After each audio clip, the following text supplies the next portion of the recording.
not if. When the market turns around, stay in.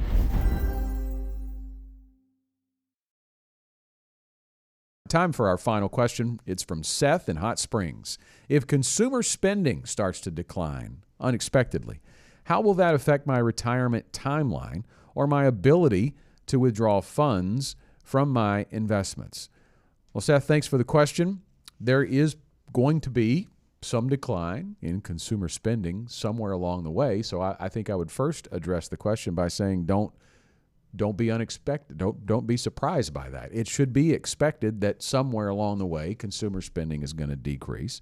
And that does mean there is the potential for a slowdown in the economy, potentially even a recession, and that could lead to a stock market downturn. That is a given. I think that's, it kind of goes back to the question from Peter. You shouldn't ever be caught off guard by any of these things that are going to happen. You mentioned recency bias earlier in the show. I think that's where people get to is the market's going up and up, and I get it. I like to look at my own accounts and never see them go back down. Yeah. But you have to expect that that's going to happen. So if you can get to that mindset and understand that if you're going to invest in the market, the values are going to go down in the short term, how will that affect my retirement timeline, Seth writes, or my ability to withdraw funds from my investments? Your retirement timeline, Janet, should not be affected at all based on a downturn in consumer spending. Again, it goes back to the beauty of the buckets, that if you have set those buckets up to provide income at the time that you need them and those are invested accordingly, it's really irrelevant what is going on in the more growth-oriented buckets. And I'll also talk a little bit here about when the markets turn around and go the other direction, Scott, I guarantee you there are going to be people who are like, oh my goodness, let's get out.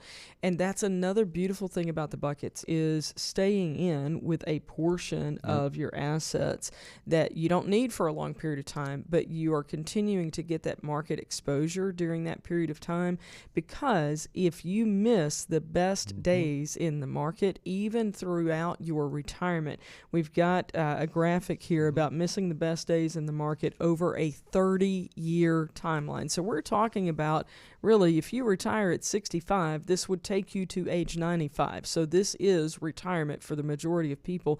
If you make it that long, this is what we're looking at. So if in that 30-year period of time, if you were fully invested in the S&P, and we can't invest directly in the S&P 500. So if you were invested and you got a return comparable to the S&P 500, you're right at that 8% return. And this is from February 1st of 94, moving forward through January 1st of 24. So that's the 30-year period of time. This is what the S&P 500 index did during that period of time.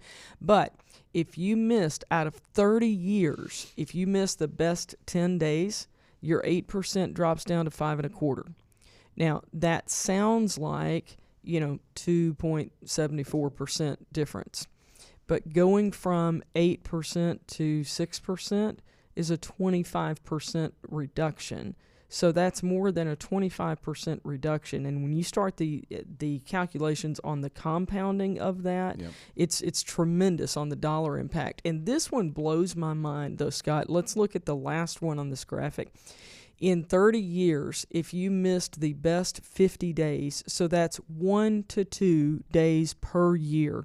If you missed the best 1 to 2 days per year over a 30-year time period, your positive return has now turned negative 0.86%. So let me just say now, I'm just going to stand here in the pulpit and preach for a little bit. When the market turns around, not if, when the market turns around, stay in, because you will have already realized that loss, it's already down before you know it. And if you just run and get out of it, Scott, we had people after 2008 who would come to us. It was their first introduction to Gen Wealth, but they had gotten out in 2008, and they were coming to us in 2015 still in cash, and in 2017 still in cash. So think about how much that impacted their overall retirement. Yeah, and I think it's not on this graphic that we just looked at, but we have seen other graphics before. The reason for that is if you think about consumer spending starts to decline, and Seth, you jump off of the edge of the market and just say, I'm out and I'm going to wait for things to get better. Of course, perceptionally, like you think it's going to get better, right? So you think you're going to wait it out and miss all the downturn, but you probably have already ridden it down before you make that decision.